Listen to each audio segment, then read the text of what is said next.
and my A&R comes to me and says, you have to pay $5,000 to hear this producer's tracks, not to select one. Just to listen. Why can't I just hear the tracks? Well, no, you got to. And everybody knows the advance I got, and I'm getting pushed by the A&R to do it. So I give the money, hear the tracks. The tracks are trash.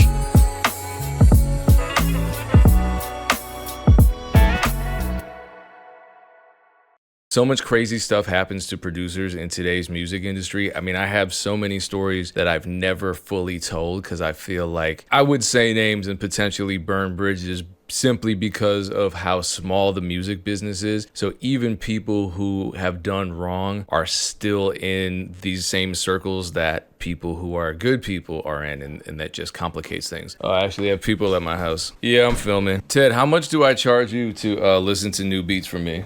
$20,000. Yeah, okay, so this is totally reasonable. I hear a lot of producers talk about how the good old days of production are the best days of production. It's a nice camera. I hear a lot of stories about how the so-called good old days for producers were actually not so great. They were losing equity in records and so forth.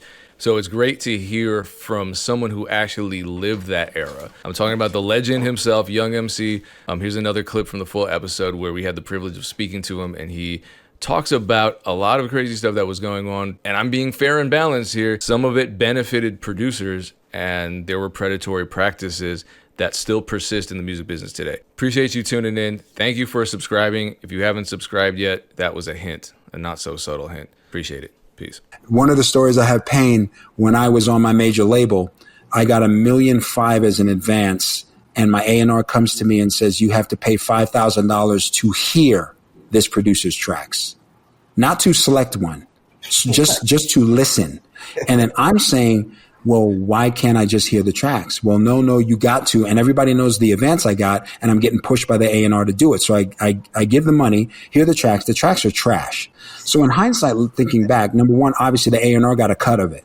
That's right. Number one. And number two, no producer worth his salt is going to put himself in that kind of position so that I can talk about it. I never heard of those producers before or again. It was a cash grab, but I was put in a position where I had to do it. I mean, and, it's so that, So it was an engineer. Sorry, it was an A&R managing these producers to try to use their position as leverage to get some money from the artists whose budgets they were aware of. Right. That's happening today, though. I mean, a lot of engineers. Sorry, why do I keep saying engineers? A lot of A&Rs are managing producers and therefore pushing the artists that the labels for whom they work have signed to work with those producers, and they get paid as the A&R for the project with the rapper. Then they get paid as the manager for the producer. And how is that not a conflict? What's crazy to me is that it's a massive conflict of interest. But they allow it. Yeah. Oh, sure. But they don't, that's not something they're going to police. Everybody, if you have an LLC, if you manage somebody, whatever, they're not going to, get in that and say, you have to divest yourself. When is the last time you heard in the music business somebody had to sell something to get a job? Never. That doesn't happen. Yeah, it's just in the corporate world, it does. I feel like it does. Rare. It happens with managers who get picked up by labels. Okay. That happens. Like I know somebody who just started working at a label and has a big contract, and because of the department he was heading up, they were like, you have to step out of leadership role at his management firm, and they told him specific artists he couldn't manage anymore because they felt like it was a direct conflict because of who they were signed to versus the label he was going to work for. But I feel like it's only when outsiders come in. It's not when insiders are trying to make more money. So I agree with you on that. Aaron, with artists, I can see it. I'm saying in terms of producers, what Payne is talking about in terms of producers, you're not going to see somebody say they have to give up a producer client to become an A&R. You know what I mean? Even though that's a massive conflict of interest, but that'll be done every day. They got the ear. One thought process that I've had, looking at this and going through this independently. Can you imagine how many radio people have fallen on the sword for an A&R that is, championed a record or a sound or an artist that the record doesn't work at radio, and a radio guy can have Fort Knox in his pocket. If radio doesn't want to play it, it's not gonna, is not going to happen. And that'll never be the A&R's fault. When we gave you this money, we have, your job is to promote this record. But the record's trash though, dude. You know what I mean? But that happens. Yeah, and it happens a lot. And there is this narrative that as long as you pump enough money into a song, no matter how trash the song is, as long as you pump money into it, as long as you force it down people's throats and in their ears via radio and TV, that it's going to become a hit. And I'm like, I'm telling you, I don't have the greatest insight, but I worked in radio for years. And so I was able to see what the dynamic was between, the program directors and the MDs and these individual, either they're third party independent radio promoters that the labels hire or people who work specifically for the radio or for the labels.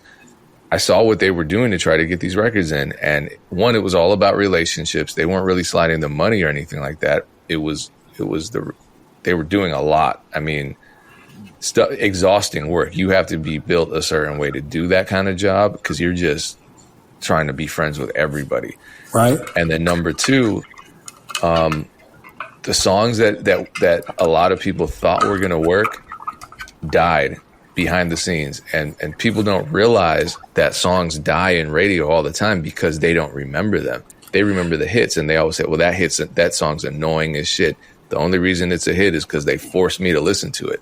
And it's like, There were a lot of records they tried and you don't remember because people weren't requesting it because it didn't work for the format. Can you guys help me out? I'm trying to remember the year. I want to say it's around 99, somewhere between 99 and 2002, but there was a September. And September used to be the time they dropped the big albums because they want to sell a lot through Christmas or whatever. But there was a September when you had Macy Gray put out a record, Janet Jackson put out a record, Garth Brooks put out a record, all on the same day. Like they had maybe 10 multi-platinum artists putting out records on the same day, basically competing with each other. And half of those records kind of flopped. And that was a shifting point for the music business. Because the assumption was if you put $1 million into a record, whether it be, promotion, radio, whatever, you put $1 million into a record, you're going to get 1 million sales back. And that was one of the first glaring times that the labels kind of bumped heads with each other. And it proved, how fickle it was because at $20 an album, people weren't buying because this was still in the physical era. People weren't buying the records. But I remember that as a specific time, like, you got to change it. Even now coming out, part of me going to radio and part of me even really going to radio because it's bombarded with streaming. But part of going to radio is to see what else is on the landscape. Like this person is coming, that person is coming. And, to go on a bit of a tangent, that was the amazing thing about the Kendrick and Drake battle is that there were releases that I know were either delayed or hampered or something because those guys were taking up all the oxygen.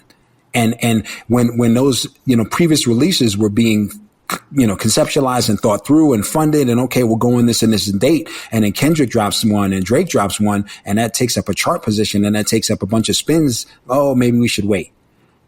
Yeah. So that fickleness has been going on forever with the business. I mean, it's definitely something you have to worry about at a certain level. People listening to this podcast don't need to worry about that, in my opinion. In fact, in some instances, when big records are dropping on Spotify, that means more people are rushing to streaming services and you want to have stuff available because right after they listen to the Drake record, maybe they listen to your records. No, which is right. But the thing you brought up just around stories, I always think it's dope, like talking to folks from the era prior to social media because you guys have amazing stories. We don't have stories today because everything plays out in real time. Right. All right. I have a story for you, Dame. Okay. Let's hear it. All right. I can't say names, but I've done a lot of soul searching about this. When I had had a big deal and had gotten a 7-figure advance, record wasn't performing as well as it should. So this is post Bust the Move. Record's not performing as well as it should. And a major label. My manager tells me at the time, you should walk into this executive's office with an envelope with several thousands of dollars in it and hand it to him. So I went in and I did that, assuming that this is how the music business works. And this is a person that has an executive job, is getting low, high 5, if not a 6-figure salary already, but he's taking an envelope from me. And in the short term, I'm thinking, okay, this is how the music business works. And he probably, is looking that I got a big advance. So he asked my manager about it. And my manager was like, okay, I'll do it, blah, blah, blah. And in hindsight, that's not what happened. My manager offered that up. Not even a question, because no executive is going to have the balls to come and say, I want a piece of this kid's advance. Right? Plus the fact they have me hand it over, because anybody else who hands him an envelope is risking all kind of trouble. And if he comes out to get it from somebody else or whatever, he's risking his job. So like, the overview of it is like, my manager at the time felt that was what was necessary to help get me ahead in the music business. And this is with a Grammy and multi-platinum records in my pocket already. Wow. If there was social media then, like that story is only going to come to light because I said it now. Right. You feel me?